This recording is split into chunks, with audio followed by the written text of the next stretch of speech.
हे सज्जनों, फिर भी कुछ लोग, कुछ अज्ञानी माता पिता बेटा बेटी के बीच में आज भी भेदभाव रखते हैं। जैसे उनके घर में बेटा हुआ तो उस घर के सभी लोग नाचेंगे, गाएंगे, मिठाइयां बांटेंगे, खुशी का इजहार करेंगे। लेकिन वही अगर किसी बेटी ने उनके घर जन्म ले लिया और जब कोई अगल बगल वाले उनसे पूछने जाते हैं कि भाई क्या हुआ, तो उस बेटी का पिता केवल दिखाने के लिए कहता है कि हाँ हाँ लक्ष्मी आई है। अरे भाई, जब लक्ष्मी आई है तो इतना लहराकर काहे बोल रहे हो? खुश होकर बोलो कि मेरे घर में लक्ष्मी ने जन्म लिया है।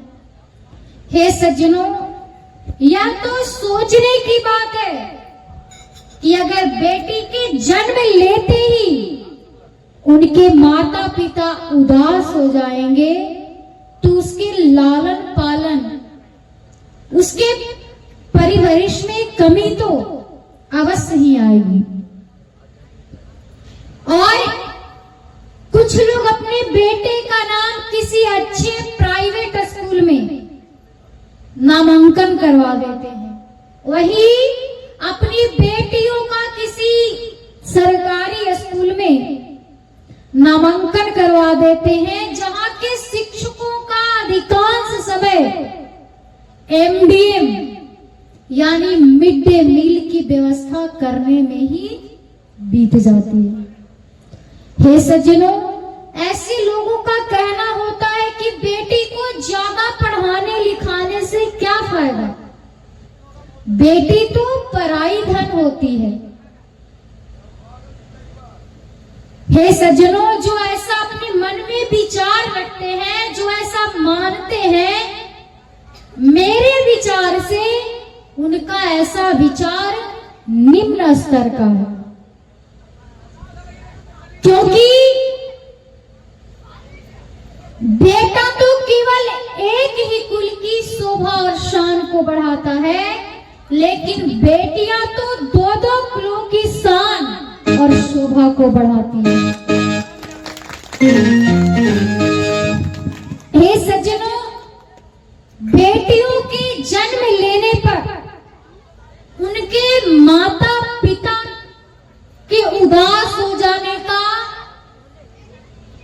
जो पहला कारण, जो मुख्य कारण है, वो मुझे लगता है कि दहेज प्रथा है। जब बेटी जन्म लेती है तो पिता सोचने लगते हैं कैसे इसकी शादी होगी। मुख्य कारण दहेज प्रथा हो जाती है, बेटियों को न चाहने का।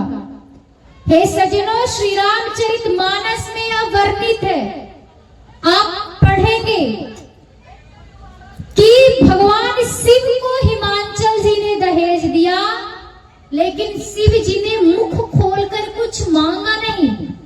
जो हिमांचल जी ने दिया सो भगवान शिव ने स्वीकार किया, रख लिया।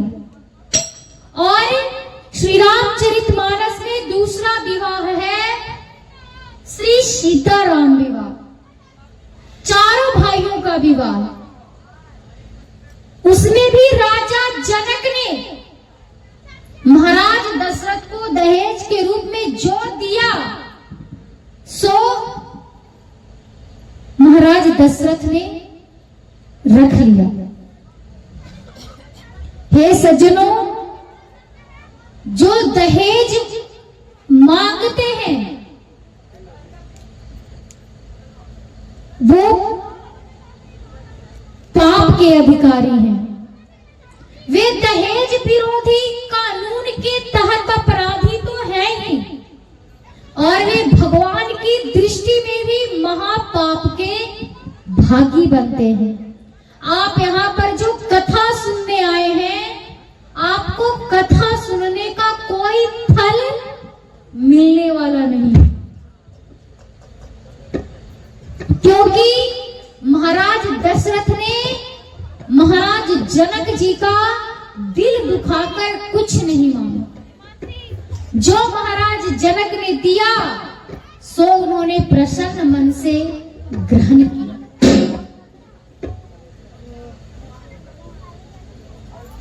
और दूसरा कारण है कि जब किसी बेटी का स्वभाव भारतीय संस्कृति के विपरीत हो जाती है तो ऐसे में माता पिता को चिंतित होना आवश्यक हो जाता है। इसलिए हर बेटियों को ऐसा स्वभाव बनाना चाहिए कि उनके माता पिता को समाज में लोग यह कहें कि धन्य हो, आपने ऐसी बेटी को जन्म दिया है।